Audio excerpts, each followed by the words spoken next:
Hey guys, welcome to another episode of Mysteries of History. I'm Kevin V.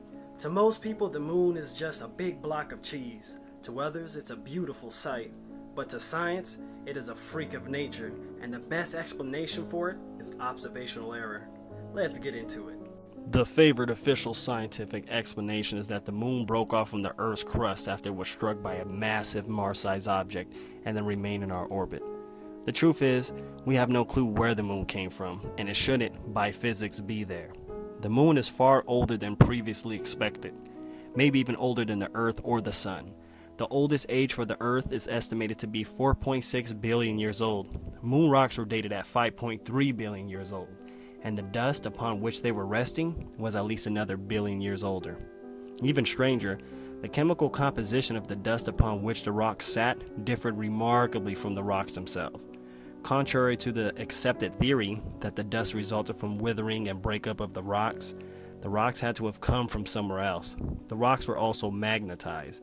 This is odd because there is no magnetic field on the moon itself. This could not have originated from a close call with Earth. Such an encounter would have ripped the moon apart. Also, the moon's crust is much harder than they presumed.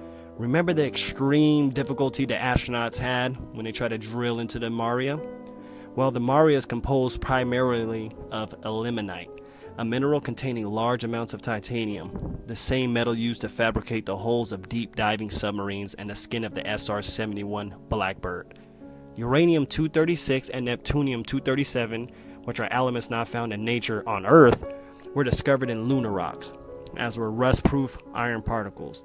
Normal planetary composition results in heavier elements in the core and lighter materials at the surface. But this is not the case with the moon. The moon's mean density is 3.34 centimeters. That's 3.34 times an equal volume of water, whereas the Earth is 5.5. What does this mean? It means it may be hollow.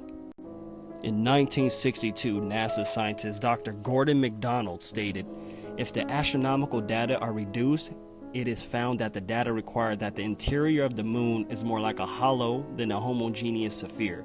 Supporting information for this data comes from the November 20th, 1969 Apollo 12 crew, who jettisoned the lunar module ascent stage, causing it to crash into the moon. The lunar module's impact created an artificial moonquake with startling characteristics. The moon reverberated like a bell for more than an hour.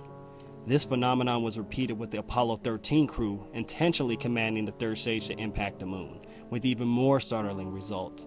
Seismic instruments recorded that the reverberations lasted for 3 hours and 20 minutes and traveled to a depth of 25 miles, leading to the conclusion that the moon has an unusually light or even no core. Nobel chemist Dr. Harold Urey suggested the moon's reduced density is because of large areas inside the moon where it's simply a cavity. MIT's Dr. Sean C. Sullivan wrote, "The lunar orbiter experiments vastly improved our knowledge of the moon's gravitational field, indicating the frightening possibility that the moon may be hollow." The problem with a hollow moon, as stated by a famous astronomer named Carl Sagan, is that a natural satellite cannot be a hollow object. Another popular theory is that the moon was somehow captured by the Earth's gravitational attraction, but no evidence exists to support this theory. Isaac Asimov, a professor of biochemistry at Boston University, stated, "It's too big to have been captured by the Earth. The chances of such a capture having been effected and the moon then having taken a nearly circular orbit around our Earth are too small to make such an eventuality credible. Our moon is the only moon in the solar system that has a stationary near perfect circular orbit. Stranger still, the moon's center of mass is about 6,000 feet closer to the Earth than its geometric center, which should cause wobbling. But the moon's bulge is on the far side of the moon, away from the Earth. So something had to put the moon in orbit with its precise altitude, course, and speed. If not, how does one explain the coincidence that the moon is just the right distance coupled with just the right diameter to completely cover the sun during an eclipse? Again, Isaac Asimov states, "There is no astronomical reason why the moon and the sun should fit so well. It is the sheerest of coincidences, and only the Earth among all the planets is blessed in this fashion."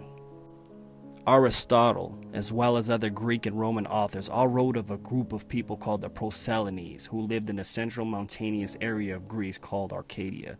The Prosellenes claimed title to this area because their forebears were there, before there was a moon in the heavens. This claim is substantiated by the symbols on the walls of the courtyards of Calisea, near the city of Tiahuanaco, Bolivia, which record that the moon came into orbit around the earth between 11,000 and 13,000 years ago, long before recorded history. As outrageous as the moon is a spaceship theory is, all of the above items are resolved if one assumes that the moon is a gigantic extraterrestrial craft, brought here eons ago by intelligent beings. This is the only theory that is supported by all of the data, and there are no data that contradicts this theory. But still, after hundreds of years of detailed observation and study, our closest companion in the vast universe, Earth's moon, remains an enigma. 6 moon landings and hundreds of experiments have resulted in more questions being asked than answered. So what do you think, guys? Is it just a satellite that so happens to be an oddity to science?